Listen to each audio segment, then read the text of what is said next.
এটা আমার হাতে কিসের বোতল? হ্যাঁ, কথা বলতে হবে। কিসের বোতল এটা? যদি আপনি, এটা নাম হচ্ছে কি, আচ্ছা পুষ্টি, এটা যদি আপনি রংপুরের নর্মাল দোকান থেকে কিনেন সর্বোচ্চ দাম নেবে 25 থেকে 30 টাকা ফর এন এক্সাম্পল। এই পানির বোতল যদি আপনি ঢাকা 7 স্টার হোল থেকে কিনেন, দেখবেন এই পানির দাম হয়ে গেছে 70 টাকা।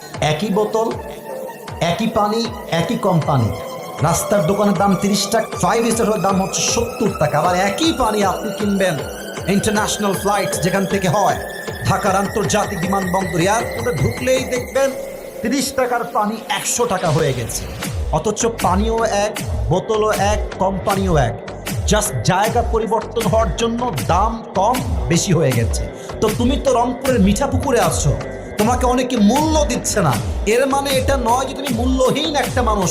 তুমি তোমার জায়গা পরিবর্তন করো, ক্যারিয়ার তুমি চেঞ্জ করো, অবস্থান পরিবর্তন করো, তোমার দাম আল্লাহ আকাশ টুকরো করে দিবে। ঠিক কিনা বলো?